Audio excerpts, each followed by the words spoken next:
So I hope everybody's on for the next panel. J'espère que vous êtes tous prêts pour le deuxième panel, donc confronter le passé.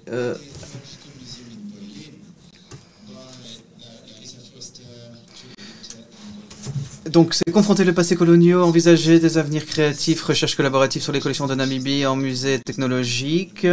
Et donc, nous avons avec nous Larissa, qui est chef du département des biens culturels des collections provenant des contextes coloniaux, German Lost Art Foundation, Berlin, Allemagne. Nous avons également l'anthropologue sociale chercheuse en provenance au Stahlisches Museum de Berlin, en Allemagne.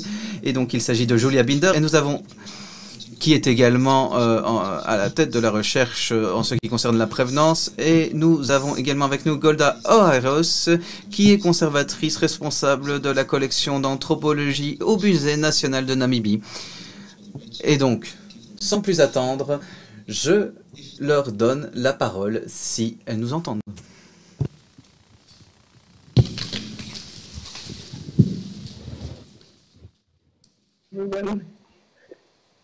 Bonjour. Bonjour. Julia. Larissa.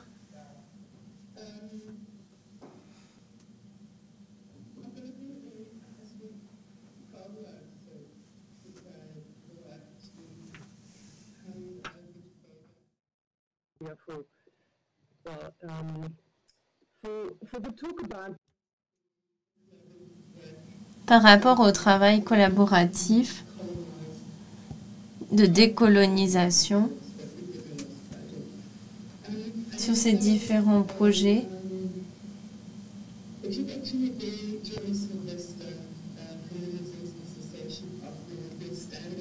par rapport à l'Ethnologische Museum Berlin pour les collections de Namibie,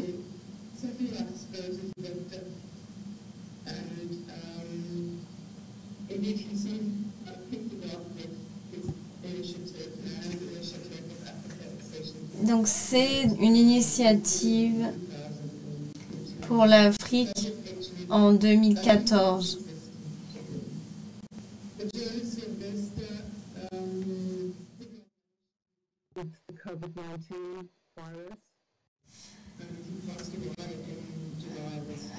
Du fait donc de l'arrivée du Covid-19, donc cette situation tragique,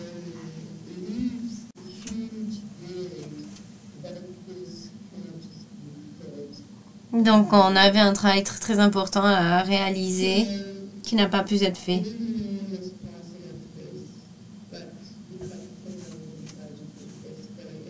Nous avons essayé de mener à bien ce projet de la meilleure façon possible. Nous sommes arrivés à la conclusion que ce que nous pouvions faire, c'était de parler donc de la genèse de ce projet,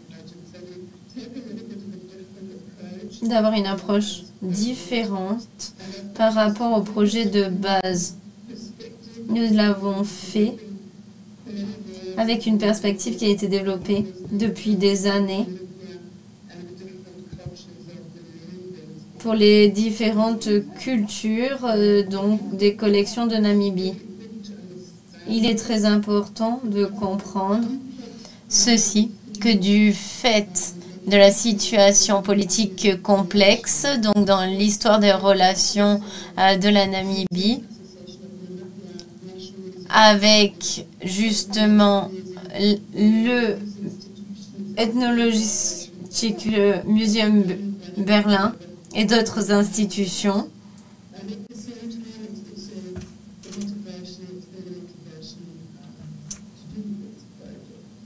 Et c'était aussi une des motivations à réaliser ce projet. Il y a aussi un contexte historique et politique à ce projet.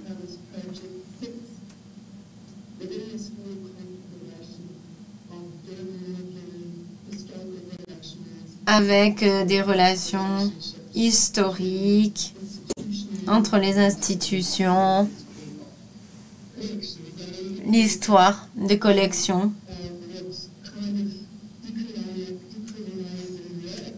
un travail de décolonisation sur ce projet.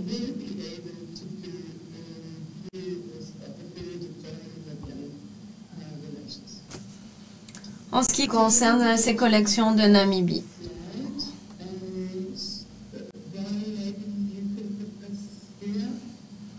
Brian,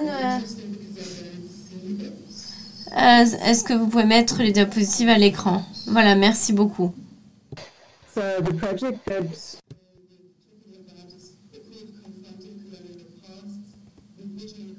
Donc, le projet, c'était recherche de manière collaborative pour les collections de Namibie au Ethnologische Museum Berlin. Comme je l'ai dit, le contexte, c'est entre l'Allemagne et la Namibie, une histoire contestée, partagée. Il y a eu des résolutions du Parlement allemand en 1989 et en 2004, donc des relations spéciales. Et il y a toute une histoire de violence, justement, dans l'histoire donc de ces pays.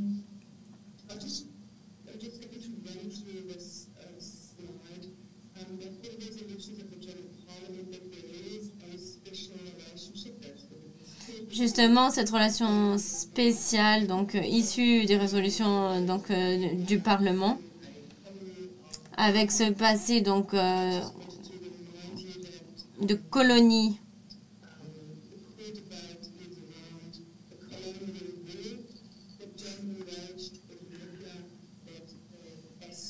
Le son est trop mauvais, l'interprète n'arrive pas à suivre.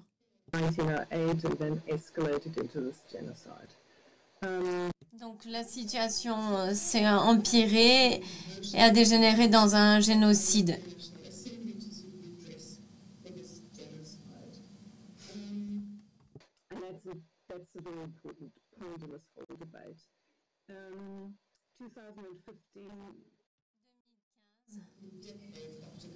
Une décennie de campagne et de descendants de groupes de victimes, reconnaissance informelle du génocide de la part du gouvernement allemand. Donc la qualification de ces événements en tant que génocide.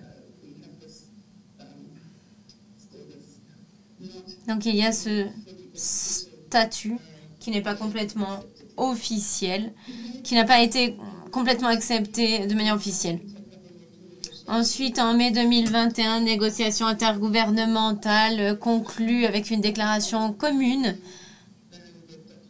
afin qu'il y ait des mesures pour guérir les blessures du passé et créer un partenariat durable pour l'avenir. Donc, c'est le texte d'origine. Ça inclut une apologie avec une subvention qui va être gérée par un fonds commun et qui va être dépensé sur les régions affectées. Il y a alors l'établissement, la création d'une commission binationale. Cette procédure est critiquée, ainsi que les résultats. Il est vraiment essentiel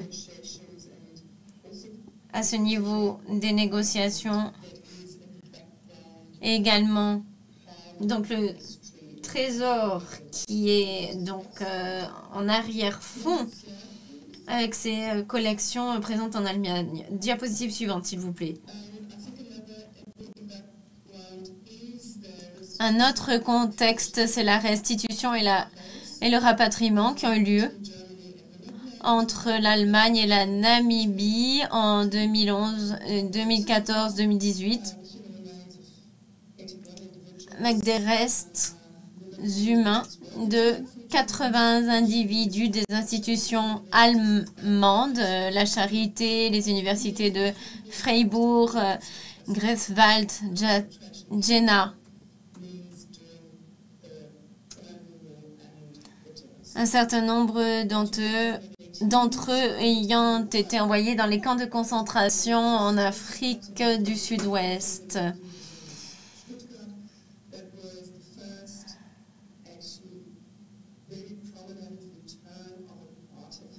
Donc c'était la première fois qu'un artefact très très important a été retourné donc un musée. Donc c'était une initiative qui a été mise en place il y a quelques années en arrière. Et enfin en 2019, le retour du Padrao de Cap Cross du musée historique allemand.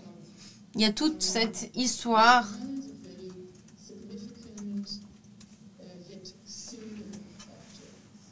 autour d'objets importants et uniques. Diapositive suivante, s'il vous plaît.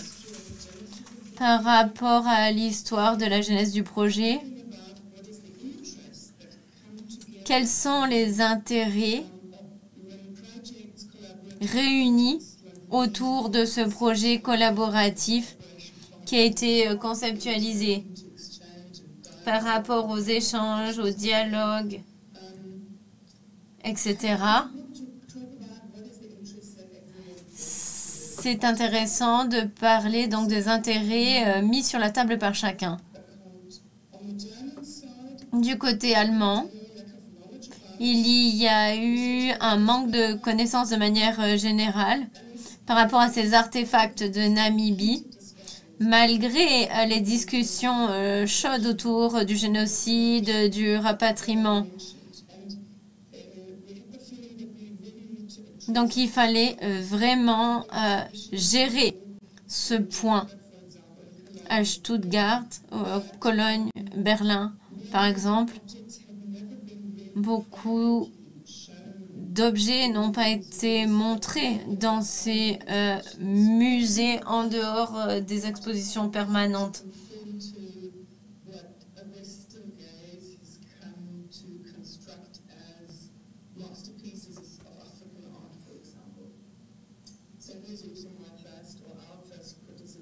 Donc il y a cette critique par rapport aux artefacts. Il y a eu tout un débat en ce qui concerne les collections des contextes coloniaux en Allemagne. Pour la première fois, donc un point culminant en 2017, donc l'Ethnological Museum Berlin, par rapport à sa planification, elle a été très critiquée pour le forum Humboldt. Et aussi par rapport aux espaces d'exposition. Et il y a ce débat depuis 2002. Et ça n'a pas encore été décidé par le Parlement. Il y a cette idée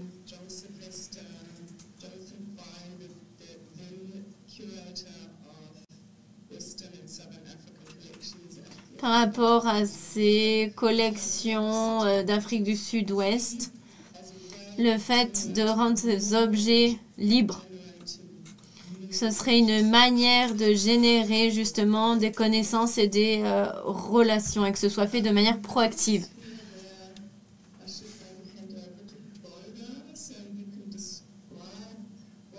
Maintenant, je pense que je devrais céder la parole à Golda pour qu'elle explique les intérêts et les motivations et qu'elle explique aussi l'historique du projet. Or should I continue, Golda? Est-ce que je continue, Golda? I'm here. And let me just stop my video. My network is very... La connexion est très mauvaise. Okay, is it on the slide? I don't see anything. Je ne vois rien.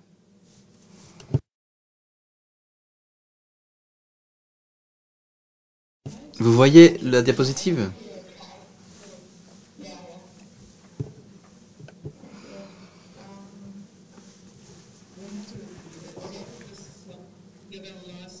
Nous avons réalisé cette présentation en toute dernière minute pour le public.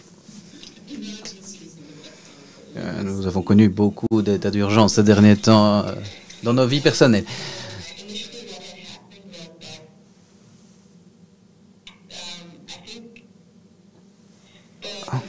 Je pense que la collection historique pour la Namibie, comme vous l'avez dit,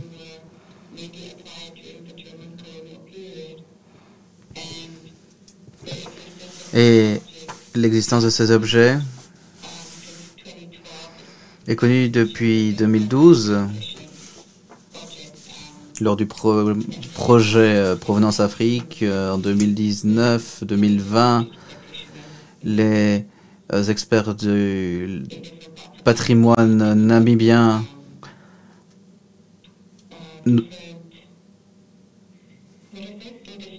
ont lancé différents processus dans le domaine. Les interprètes s'excusent, le son et la connexion sont très mauvais. Nous avons essayé d'évaluer quels étaient les artefacts présents dans la collection et également de comprendre les processus très violents d'acquisition coloniale et les processus d'échanges commerciaux. Nous avons pu voir également la agilité et la communauté des personnes qui étaient liées à ces objets. Notre principale inquiétude était celle-ci. Nous voulions mieux comprendre les objets.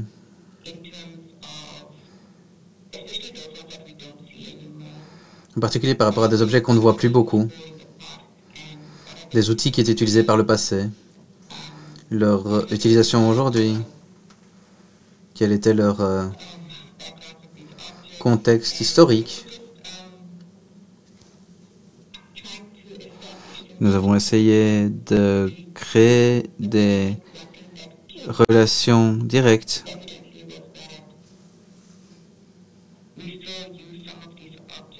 Nous utilisons toujours certains de ces objets. Et donc, une responsabilité nous incombe de protéger ce patrimoine. Et renforcer les réseaux qui existaient déjà, qui avaient été établis par le passé. Ensemble, nous avons travaillé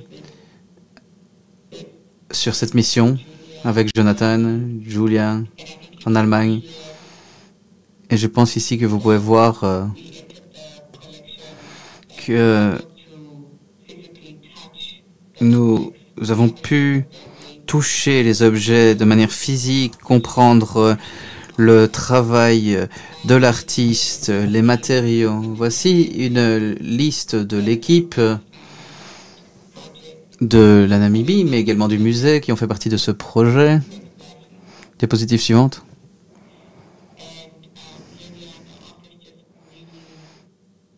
Ici, nous sommes dans le bureau, en train de discuter de ces objets.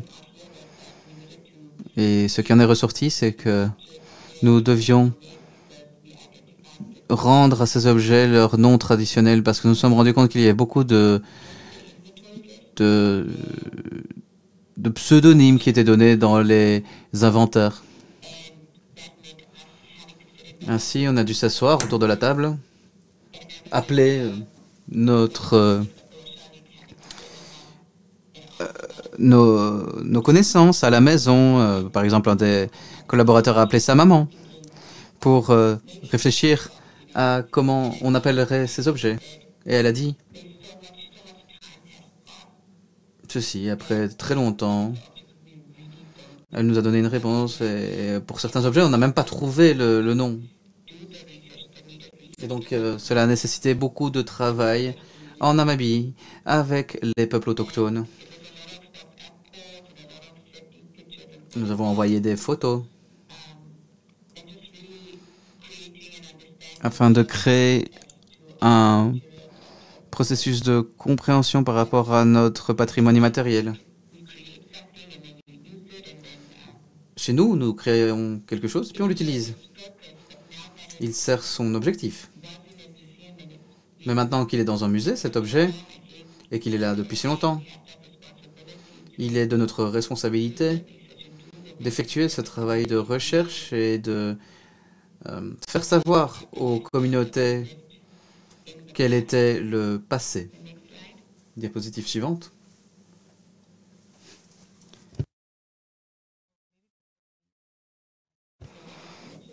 Je voulais également mentionner ceci.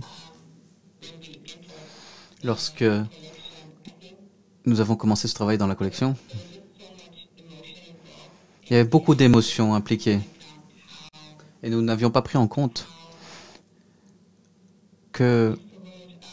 Je ne retrouve plus mes mots. Nous ne nous étions pas rendu compte des répercussions sur nous-mêmes. Quand on regarde un objet et qu'on pense à comment ces objets ont été acquis,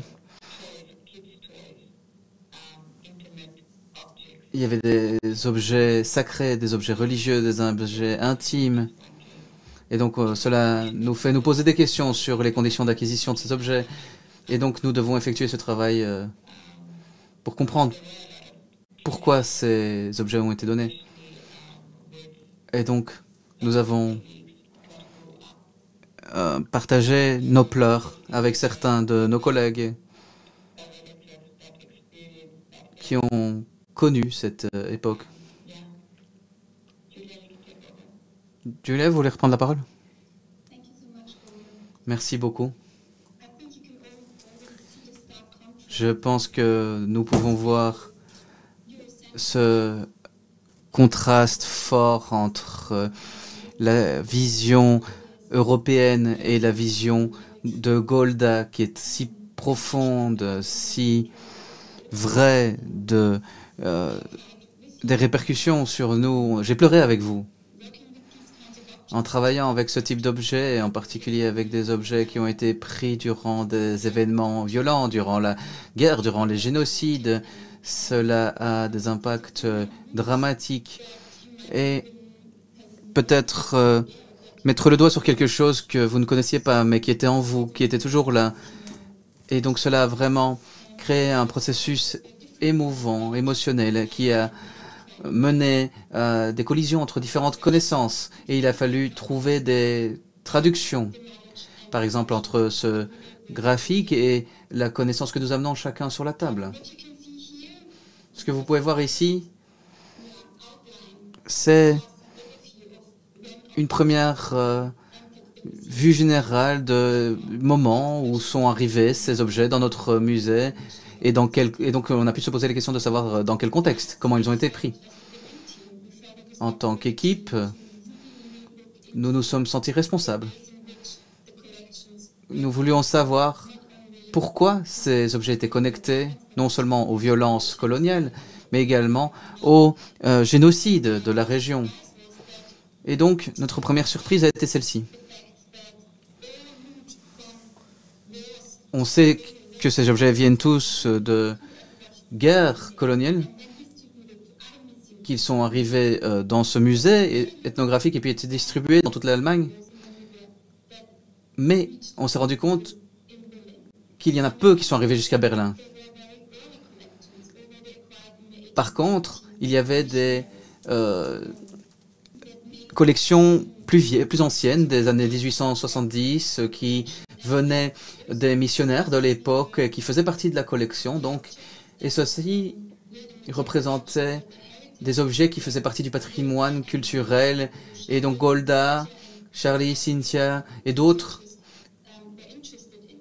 se sont montrés intéressés dans ces objets. Donc on a dû effectuer un travail collaboratif de recherche de provenance. C'était notre responsabilité pour mieux comprendre d'où ils venaient, mais également quelle était la politique de cette institution à l'époque. C'est quelque chose que nous avons déjà mentionné, c'est critiqué. Il est également très important d'entendre, d'écouter, et d'écouter les attentes et les besoins de nos partenaires de recherche. Et je vais maintenant passer à la diapositive suivante. C'est pourquoi maintenant, j'aimerais vous donner quelques idées de notre processus de transposition de ces connaissances culturelles et comment nous avons abordé ce travail des archives coloniales, comment nous les avons remises en question, ces archives qui ont été écrites par des personnes qui avaient peut-être une façon de penser raciste et des collections qui s'appuyaient sur très peu d'informations, comme nous l'avons vu dans la présentation. Ces personnes connaissaient très peu par rapport à ces objets. C'est pas un bâton océanique, non, c'est un tanga. Souvent, même les noms des personnes qui sont liées à ces objets sont faux. Et donc, c'est pourquoi j'aimerais donner la parole à Golda, qui va nous expliquer un peu plus comment cette thématique a été mise en place, non seulement dans notre recherche, mais également dans cette exposition.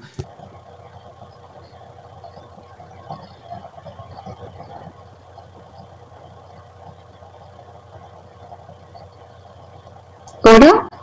Golda?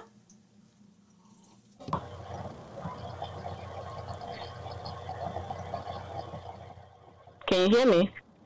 Yes, I can. Vous m'entendez? Oui.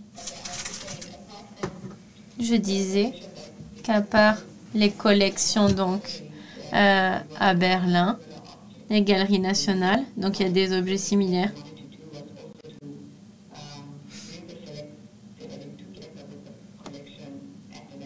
Donc il y avait cette collection au Musée national avec justement des collections de Namibie. Donc il y a ces connexions justement, collection de Namibie.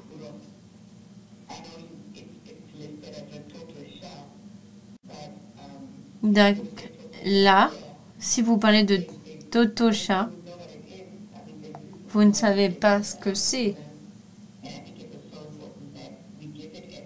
Je pense que c'était très important justement d'expliquer ce à quoi servaient les objets. C'est ce qu'on essaye de faire. On sélectionne des objets en lien avec le Totosha et on définit ces objets dans de nombreuses cultures.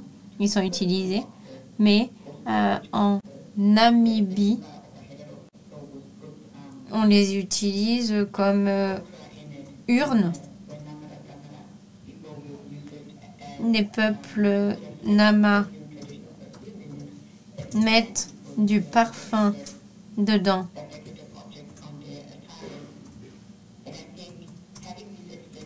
Je pense que le fait d'avoir ce type d'explication est très important. Et c'est ce qu'on essaye de présenter dans l'exposition. Comment est-ce que ces objets étaient utilisés? Donc c'est très important d'expliquer cela. Comment est-ce que ce parfum était créé? Le fait d'avoir un Totosha, surtout lorsque vous sortez sur le terrain, donc c'est la première diapositive que vous avez montrée, le Totosha. Il y a une sorte de sac et vous collectez des feuilles, des graines, etc. Vous avez un sac pour les mettre dedans. Le Totosha était donné à une femme après qu'elle ait créé justement un parfum.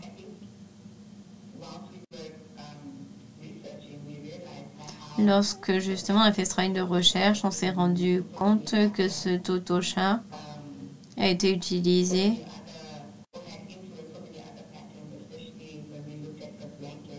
surtout lorsqu'on regarde les couvertures.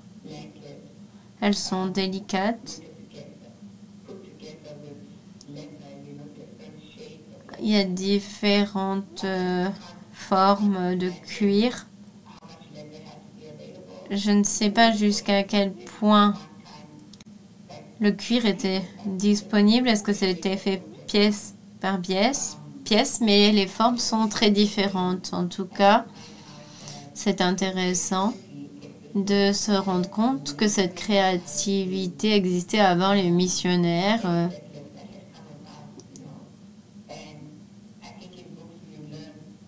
Dans les livres, on apprend comment est-ce que les personnes cousaient. Mais une fois que vous avez les objets devant vous, c'est quelque chose d'autre. Donc je pense que c'est très important dans notre projet. C'est ce que nous avons fait. C'était disponible, donc ça continue à être le cas aujourd'hui. Je pense justement que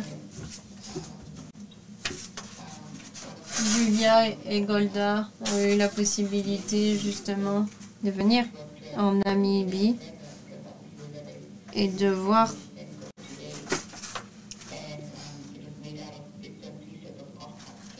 donc c'est fait de différents tissus avec du cuir, etc. Avec sa machine, elle commence justement à réunir les morceaux de matériaux. Donc elle a pris cela des générations précédentes et elle porte le taya traditionnel.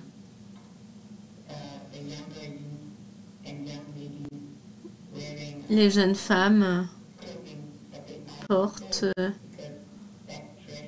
cette robe et cela montre que vous êtes fiers de votre tradition, de votre culture. C'est pas seulement pour les cérémonies, lorsqu'il y a un mariage par exemple, mais ça peut être une robe qui est portée au quotidien. Je pense que c'est très important que les communautés, donc qu'on ait ce type d'informations et qu'il faut se les approprier. Donc c'est patrimoine historique et culturel, donc très important, et la communauté est bien sûr impliquée. Diapositive suivante, Julia, s'il vous plaît.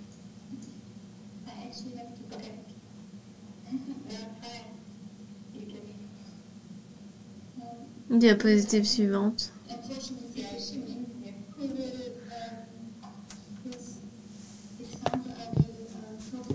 Pour cet exemple,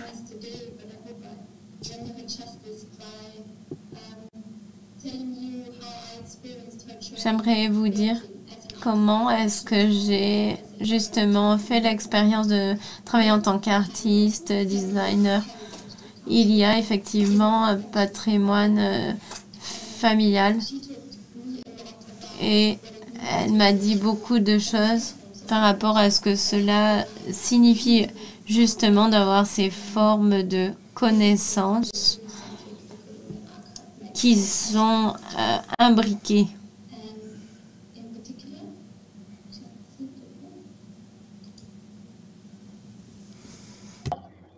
Okay. Yeah.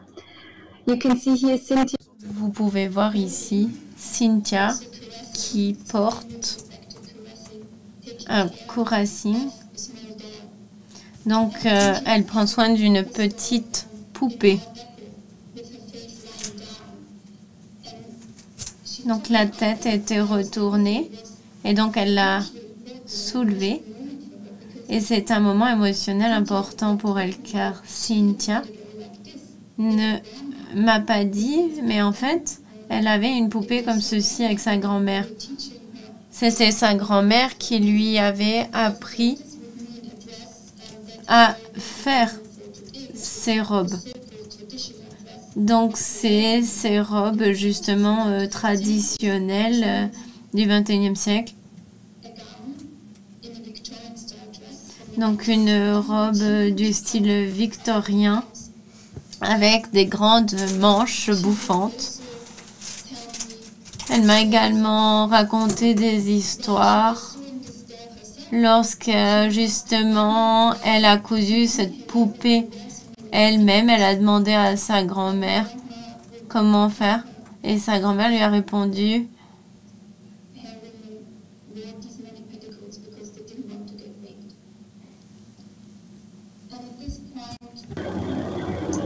A lot of trauma that was donc c'était un autre traumatisme du fait de ces violences coloniales à l'égard des femmes.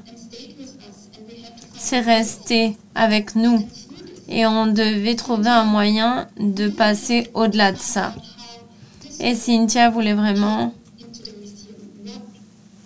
faire passer ce message dans le musée. Qu'est-ce qui était nécessaire?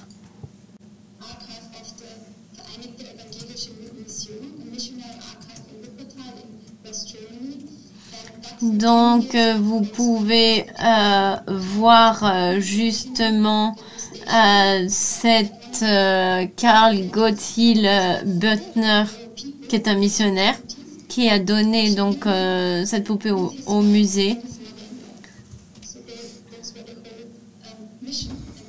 Donc, c'était toute une mission à l'époque. Il a acquis 180 autres objets, hormis cette poupée. Le peuple Nama,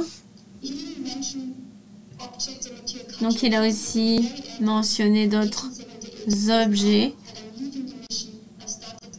des années 70. Et là, il commence justement à collecter d'autres objets Nama. Il y en a certains qui viennent juste d'acquérir. Et donc, dans la publication, il est expliqué que tout d'abord, les personnes voulaient échanger des objets pour obtenir de la nourriture locale et des vivres.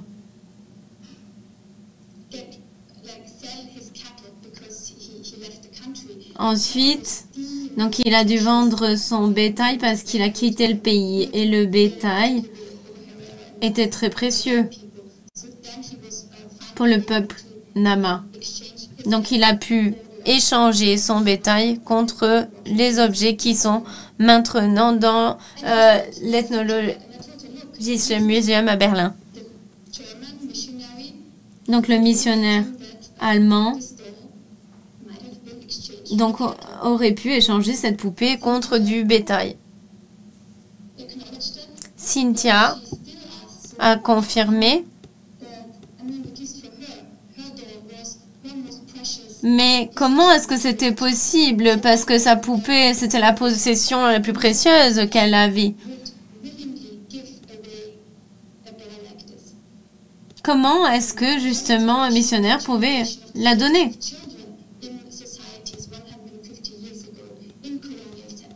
Donc, c'était pas du tout la même chose il y a 150 ans en arrière, donc justement dans un contexte colonial.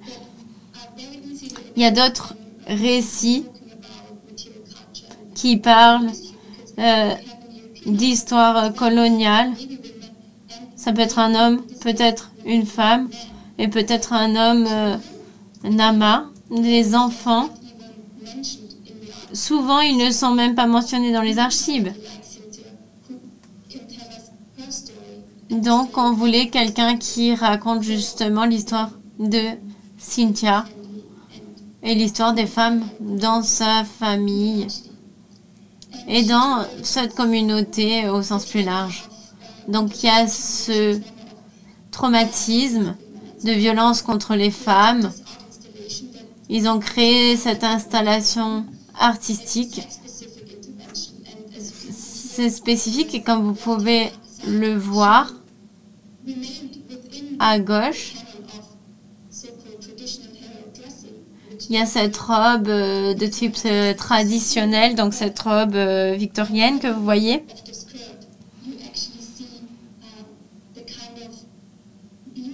Vous pouvez voir que les vêtements donc sont embellis qui sont très beaux avant justement qu'il y ait ce génocide.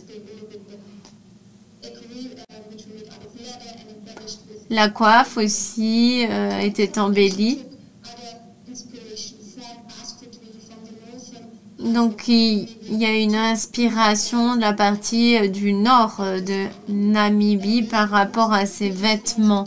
Il y a également différentes formes de textiles qui sont utilisées, qui viennent donc de d'autres parties de la Namibie avec un contexte culturel différent. La deuxième partie, on peut la garder pour la discussion. Donc, d'un côté, c'est un paysage. Et de l'autre côté,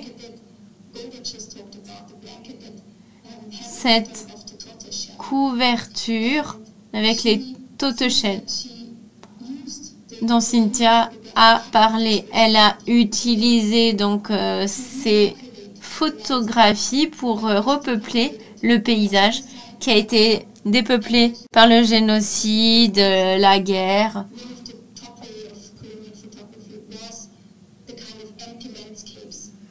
Donc on avait ces paysages vides après le génocide.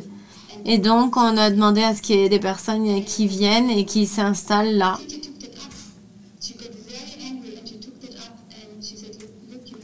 Donc elle s'est mise en colère. Elle a dit on va repeupler ce paysage et s'assurer que tout le monde resteront. Il y a eu les différents donc, peuples et Nama, etc. jusqu'aux Allemands. Donc elle a voulu traduire toutes ces recherches avec ses expériences professionnelles. Et donc, elle a transposé cela dans cette exposition, dans ces matériaux que je viens de vous présenter. Donc, jusqu'alors, nous avons parlé de la genèse du projet, qui était très longue. Le type de recherche, la recherche de provenance, avec cette équipe allemande et de Namibie, qui a démarré en 2019. Et nous avons cherché à créer un processus très ouvert, un espace sûr, justement, pour avoir accès à l'histoire, justement, qui était traumatisante.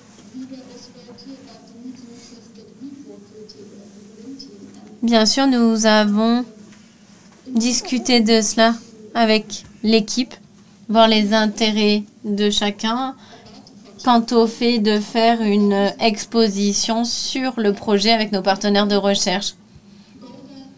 Golda et les autres. Donc l'approche qu'on a utilisée, c'était la liberté, justement, par rapport à ces objets culturels.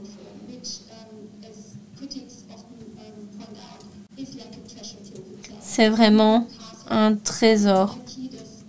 C'est un château d'une monarchie qui fait partie de l'histoire coloniale du pays.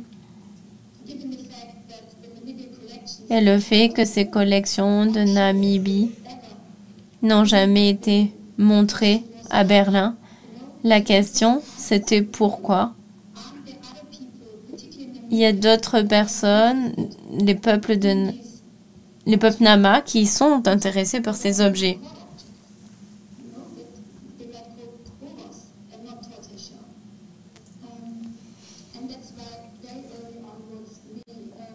Et c'est pourquoi nous avons pensé d'établir un processus où les objets pourraient être rendus. Et nous avons décidé de faire une exposition justement sur ces objets de recherche. Ça serait la manière justement traditionnelle qui est justement que ce soit fait à un niveau co-conservé. C'était une partie clé. Et l'idée, c'est qu'on ne peut pas montrer un musée vide. Mais qu'est-ce qui se passe justement si les musées européens sont vides? Qu'est-ce qu'on montre?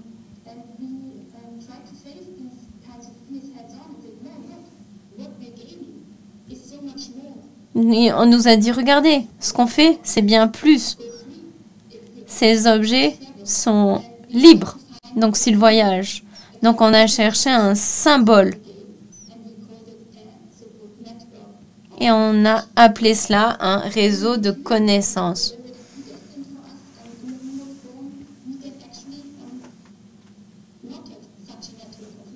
Donc, on s'est rendu compte justement qu'on avait ce réseau de connaissances avec les matériaux pré- et post-coloniaux. Donc, c'est ce qui a été utilisé justement pour les accessoires, les vêtements, les enfants, etc. Les vêtements, les textiles qui sont utilisés aujourd'hui. Et justement, avec ce réseau de connaissances, on a des protocoles par rapport à ces objets qui sont connectés à différentes formes de connaissances que vous amenez à la table. Cynthia parlera de son expérience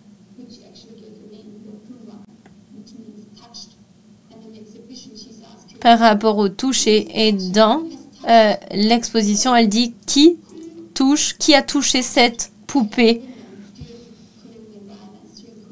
du fait justement de ces guerres et violences coloniales. Qui a touché à cela à Berlin?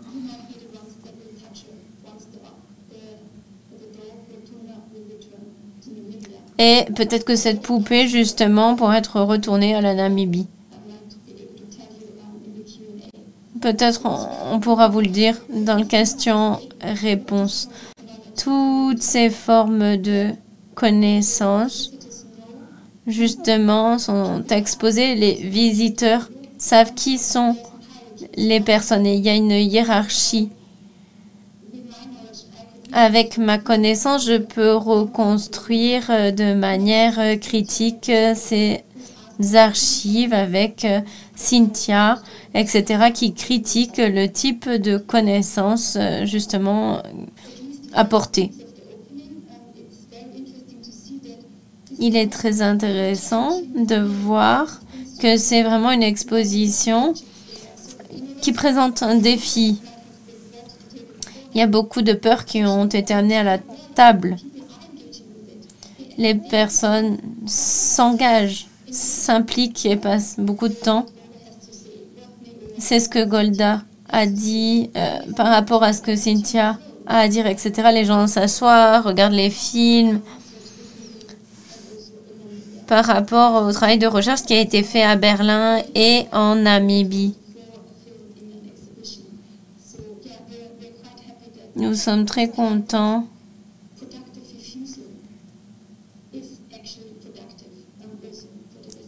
justement que ce soit productif aussi pour les visiteurs justement de voir les films.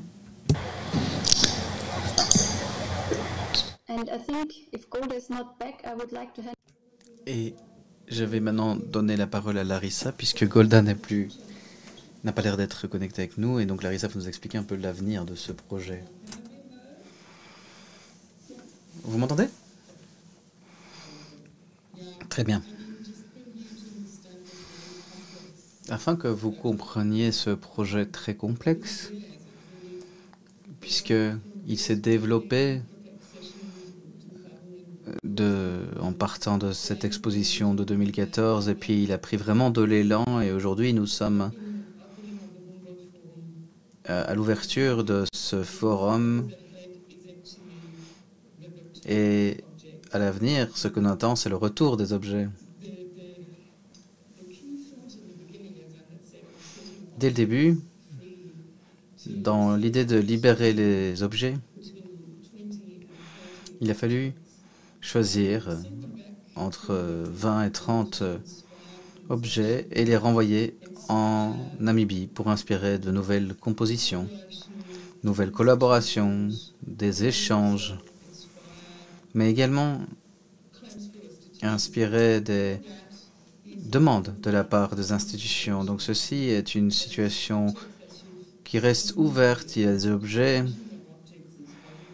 des photos, des objets que vous avez pu voir dans cette diapositive. Ces objets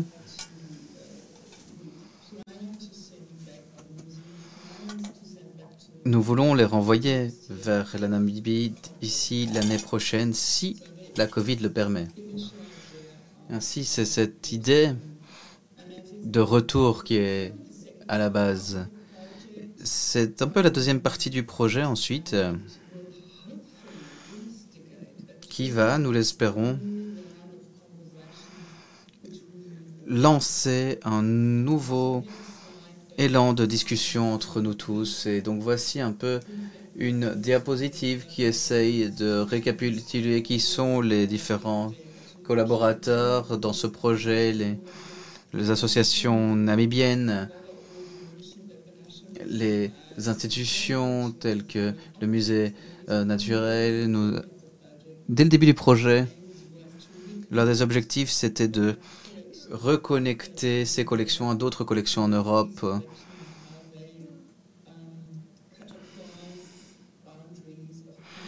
Et donc ces collections ont traversé les frontières des pays, mais également les frontières culturelles et de l'histoire. Et l'université de la Namibie a proposé un programme patrimonial qui s'appelle la conservation.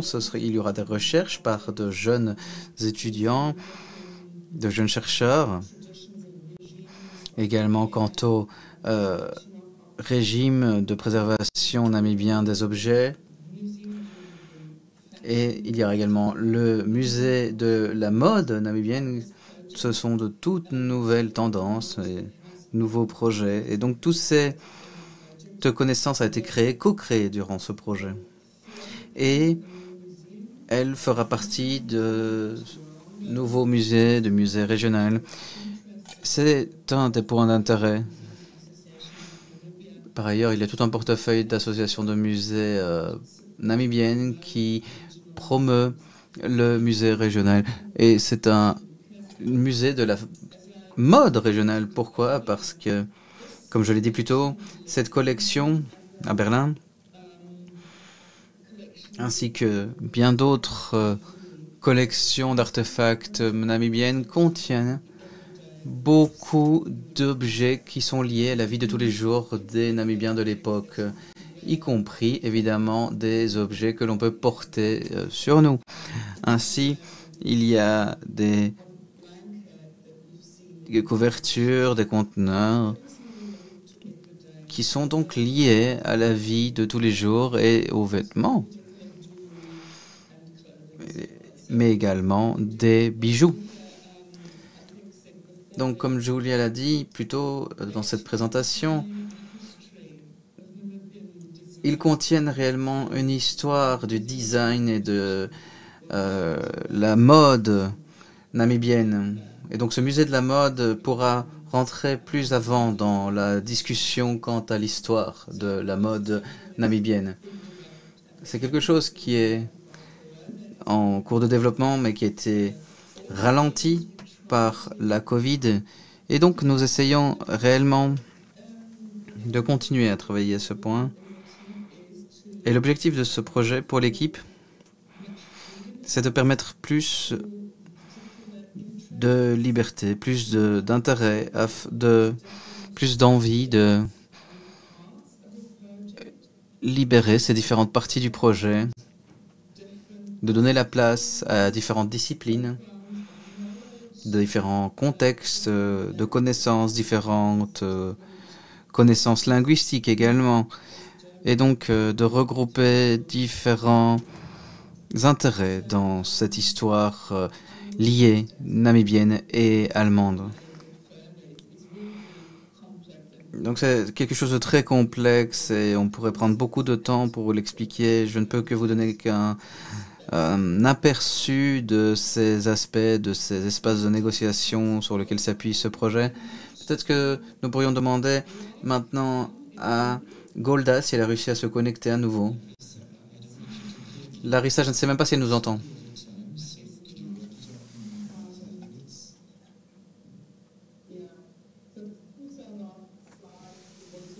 Alors, diapositive, la dernière diapositive, je voulais parler des différentes perspectives pour l'avenir. Julia, vous voudriez peut-être parler du premier point et puis je prendrai la parole? Oui, merci.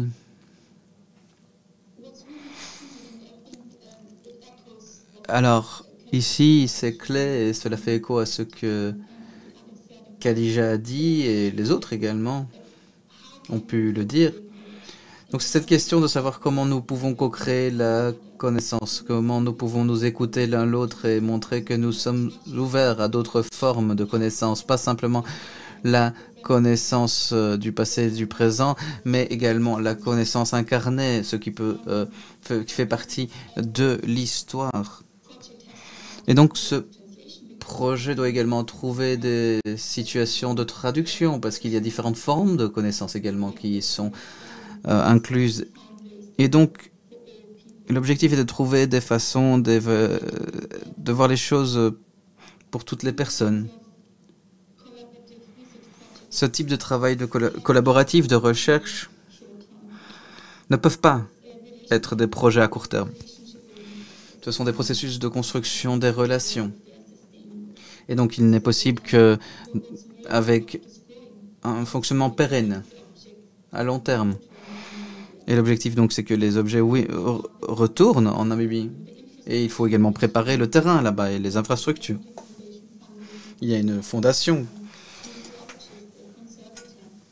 qui a fourni un conservateur à ces musées afin d'accueillir ces objets, parce que pour le moment, il n'y a pas encore les infrastructures nécessaires. Il y a également des procédures à mettre en place afin de savoir comment accueillir les objets. Donc, il y a ce projet qui est en cours d'analyse pour voir ce que nos partenaires namibiens vont faire pour accueillir ces objets et voir si on peut en envoyer plus à l'avenir. Et également nous assurer que ce ne soit pas que les chercheurs et les artistes qui aient accès à ces objets, mais plutôt toutes les populations et les communautés là-bas. Larissa, vous voulez ajouter quelque chose?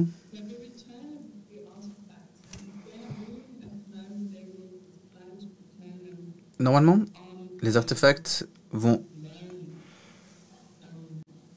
revenir sous forme de prêt.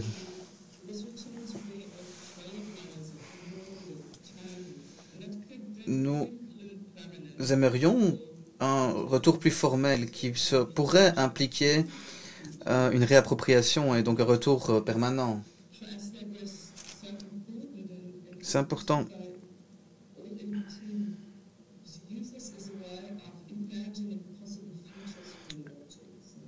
Nous devons utiliser ceci pour imaginer l'avenir des objets. Quel pourrait être leur avenir, cette rencontre avec les personnes? Comprendre que cet objet a un pouvoir de création, de discussion entre collaborateurs, entre institutions.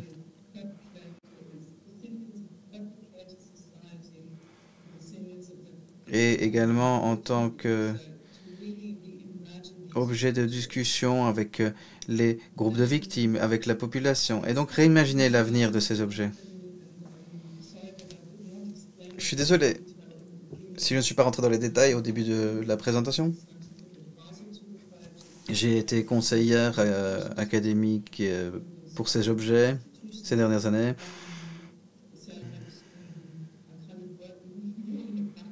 Donc je travaille un peu, je fais le travail derrière la scène. Et le reste de l'équipe, c'est le projet, on peut le dire. Ce que je vais essayer de faire, c'est de mettre le projet de Berlin en perspective pour les parties prenantes.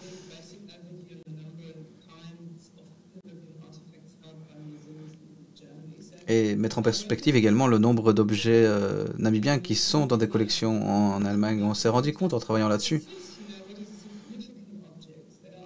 pour évaluer, lorsqu'on essaie d'évaluer la signification d'un objet, que ces objets sont parfois en relation avec de très nombreuses personnes. Et ce faisant, on a une information plus claire. Il y a également cette première phase qui est importante, cette sélection qui s'appuie sur des discussions, des réflexions qui ne sont peut-être pas assez informées pour savoir quels sont les objets qu'il convient de renvoyer. Donc ceci peut être la base de la suite du projet.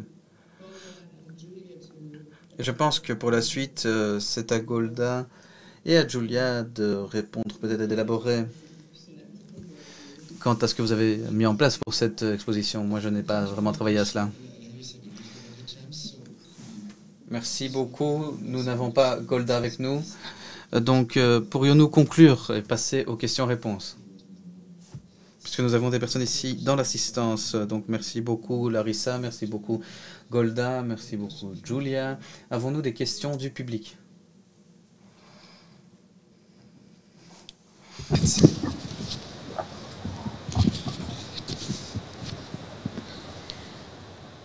No question for the floor, and there is no question also on the... Je vois que nous n'avons pas de questions. Nous n'avons pas non plus de questions en ligne. J'aimerais moi en poser une. Donc, merci beaucoup de cette présentation tout à fait détaillée.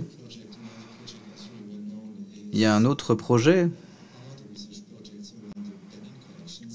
celui qui est lié aux collections du Bénin. Et parfois, on a l'impression, quand on n'est pas allemand, c'est que tous les projets sont liés au Bénin ou à la Namibie.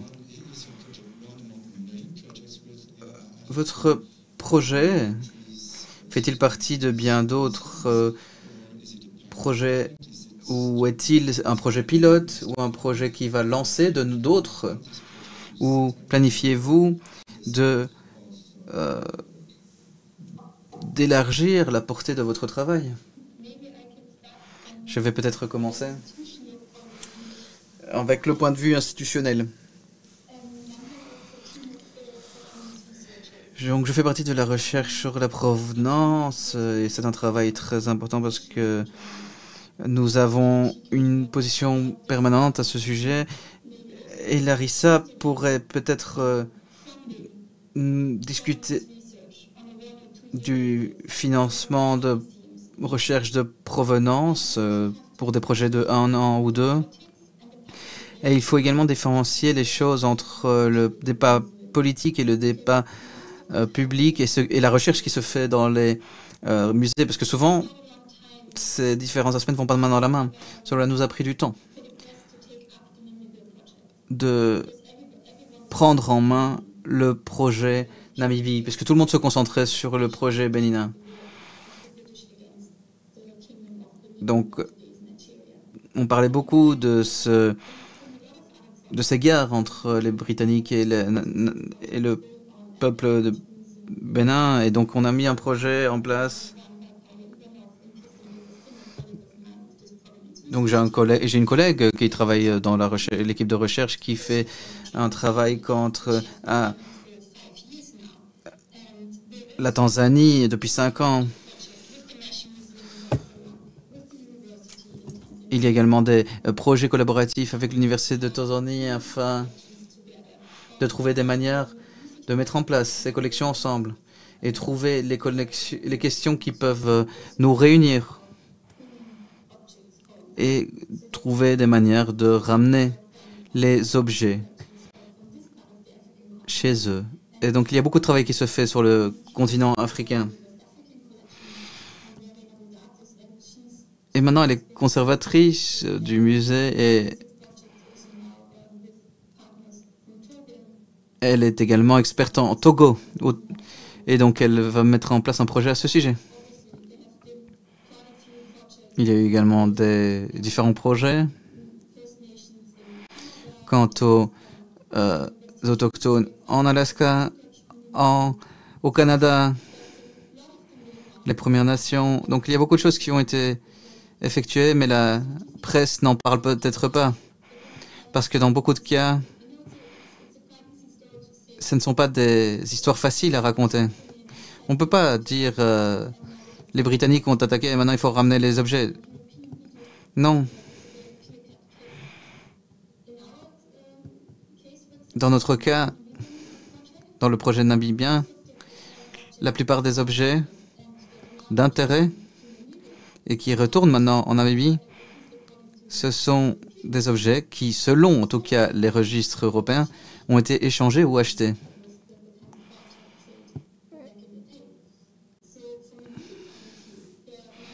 Donc, d'un point de vue de la Namibie, on ne peut pas vraiment mettre les mêmes arguments sur la table, mais plutôt parler de la signification historique des objets culturels. Et il convient d'écouter, d'entendre ce qu'ont à nous dire nos partenaires,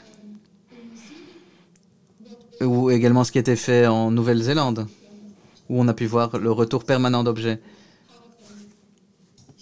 Cela peut également faire partie d'un échange de cadeaux, mais qui devrait quand même rester, des objets qui devraient quand même rester en Nouvelle-Zélande, étant donné qu'ils font partie du patrimoine culturel. Et donc, c'est des questions qui sont présentes également dans notre projet, dans bien d'autres projets également, sur des projets qui viennent du continent africain. J'aimerais ajouter quelque chose. En 2019, les différents aspects politiques, l'État fédéral, l'association des municipalités, a mis en place un principe cadre dans lequel il s'engage à financer le rapatriement, la restitution et les recherches de provenance, en particulier en ce qui concerne les restes coloniaux. Donc oui, il y a ce cadre politique et les fonds qui seront accordés au musée pour la recherche de provenance et qui font vraiment partie de ce débat politique. Donc nous sommes dans une situation assez positive. Il y a assez de choses en cours dans ce domaine, avec des fonds, des financements, des collaborations avec le Togo, avec d'autres pays, avec le Pacifique, avec les communautés là-bas. Donc c'est tout un ensemble de projets. Il y a un groupe de travail, par exemple en Allemagne, sur la provenance coloniale, avec un très grand nombre de collègues, d'indépendants, mais également de conservateurs qui sont employés, qui effectuent des travaux de recherche de provenance sur différentes régions. Donc je pense que beaucoup de choses se déroulent pour le moment en ce qui concerne la provenance. Maintenant, la question du retour, c'est encore quelque chose qu'il convient d'aborder et nous sommes encore tôt dans ce processus. Thank you. Merci. Est-ce qu'il y a des questions dans le public, dans la salle?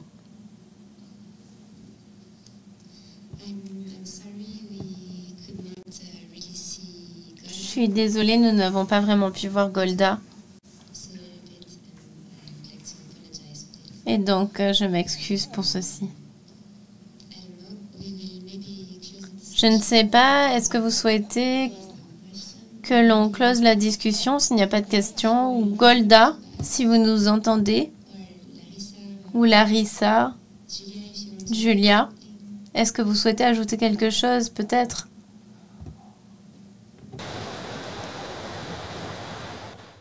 I would just say thank you. J'aimerais simplement dire merci. Ça a été de longues discussions. Et merci beaucoup de nous avoir invités. Merci beaucoup pour votre participation. C'était très inspirant. Ce n'est que le début de la conférence. Et pour beaucoup d'entre nous, ici et en ligne. C'est également le début de collaboration à venir. Merci beaucoup.